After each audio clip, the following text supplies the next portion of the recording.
আইয়ামে জাহেলিয়া ইসলাম পূর্ব আরবের ইতিহাস।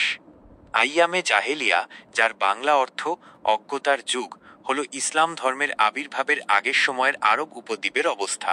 এই সময়কে অজ্ঞতার যুগ বলা হয় কারণ তখন আরবে অজ্ঞতা, কুসংস্কার এবং নৈতিক অবক্ষয় ব্যাপকভাবে ছড়িয়ে পড়েছিল।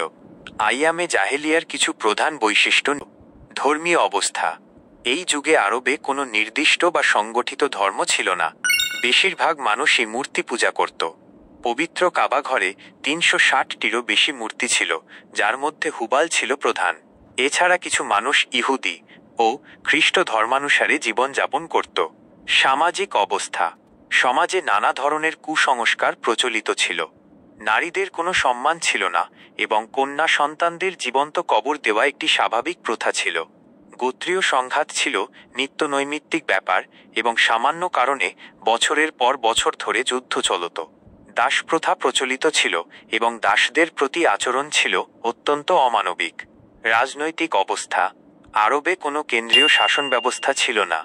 বিভিন্ন গোত্র নিজেদের মধ্যে স্বাধীনভাবে বসবাস করত এবং তাদের নিজস্ব গোত্রীয় প্রধান বা শেখ দ্বারা শাসিত হতো।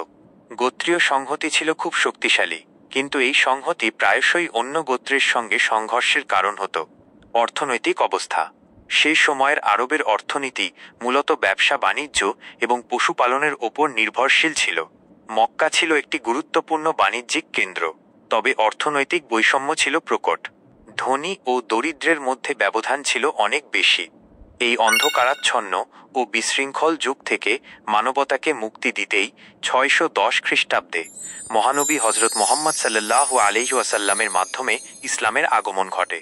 ইসলাম এই সময়ের সকল কুসংস্কার ও অন্যায় অবিচার দূর করে এক নতুন সামাজিক ও নৈতিক ব্যবস্থা প্রতিষ্ঠা করে।